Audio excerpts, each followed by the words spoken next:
شہید کو غسل نہیں دیا جائے گا. اور شہید کے مختلف اقسام ہیں.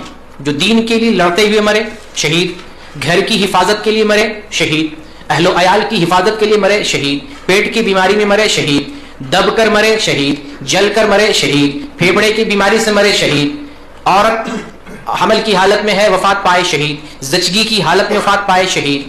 تو شہید کے مختلف اقسام ہیں, ان سب کو غسل دیا جائے گا. لیکن وہ شہید جس کو غسل نہیں دیا جائے گا وہ شہید معرکہ ہے.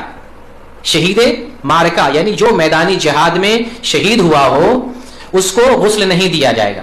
احد کے میدان میں 70 صحابہ کرام شہید ہوئے تھے. تو جتنے صحابہ کرام شہید ہوئے احد کے میدان میں, نہ تو جنازے کی نماز پڑھی گئی اور نہ ہی ان کو غسل دیا گیا. اپنی حالت میں خون اور اسی طرح سے لباس, اپنے لباس میں رسول اللہ صلی اللہ علیہ وسلم نے سب کو دفن کیا ہے. اس کی حکمت بتاتے ہوئے حلیم نے لکھا ہے کہ شہید کو اس لیے غسل نہیں دیا جائے گا کہ شہادت ایک مقام ہے, ایک عبادت ہے. شہید ہونا عبادت کا ایک بلند مقام ہے. اور یہ جو خون کا اثر ہوتا ہے, تلوار لگتی ہے, زخم لگتا ہے, تو یہ عبادت کا اثر ہے. اس اثر کو باقی رکھا جاتا ہے کیونکہ قیامت کے دن وہ اسی طرح سے اٹھائے جائیں گے اور اس سے ان کی برتری اور فضیلت ظاہر ہوتی ہے, تاکہ قیامت میں بھی اپنے احوال سے پہچان لیے جائے کہ ان کا مرتبہ شہیدوں کا مرتبہ ہے. اور جنازے کی نماز اس لیے نہیں پڑھی جاتی ہے کہ جنازے کی نماز کیوں پڑھتے ہیں, تاکہ ان کے لیے مغفرت کی دعا کریں, رسول اللہ صلی اللہ علیہ وسلم کی شفاعت نصیب ہو. اور شہید کا مقام وہ ہے کہ ان کو اللہ تعالیٰ بخش دیتا ہے, تو اس لیے مغفرت یا شفاعت کی انہیں ایک طرح سے ضرورت نہیں رہتی. اس لیے جنازے کی نماز نہیں پڑھی جاتی ہے, بغیر جنازے کی نماز کے ان کو دفن کیا جاتا. باقی جو شہید کے اقسام میں اور دوسرے لوگوں کو میں نے بتایا, ان لوگوں کو جو ہے ان لوگوں کی نماز جنازہ پڑھی جائے گی, غسل بھی دیا جائے گا, کفن دے کر قبرستان میں دفن کیا جائے گا. ایک صحابی ہے حنظلہ رضی اللہ تعالیٰ عنہ, یہ احد کے میدان میں شہید ہوئے تھے. ان کو فرشتوں نے غسل دیا تھا.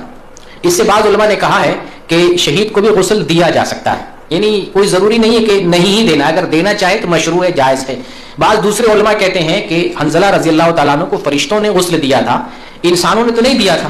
اگر انسانوں کا غسل دینا ضروری ہوتا تو لازماً انسان غسل دیتے. فرشتے کا غسل تو لوگوں کو پتا نہیں, رسول اللہ صلی اللہ علیہ وسلم نے خبر دی ہے کہ ان کو فرشتوں نے غسل دیا ہے, عام انسان نے تو دیکھا نہیں. پھر پتا کیا گیا, ان کی بیوی سے دریافت کیا کہ ایسا معاملہ درپیش کیوں ہوا, کیسے ہوا, تو پتا چلا کہ یہ بیوی سے ہم بستری کیے ہوئے تھے, جنابت کی حالت میں تھے اور اسی حالت میں نکل گئے جہاد پر اور اسی حالت میں شہید ہو گئے. تو جنابت کی حالت دور کرنے کے لیے فرشتوں نے غسل دیا تھا.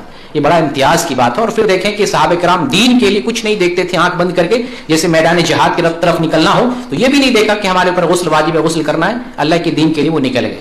تو ایک بڑا مقام ہے اس صحابی کے لیے کہ فرشتوں نے غسل دیا تھا.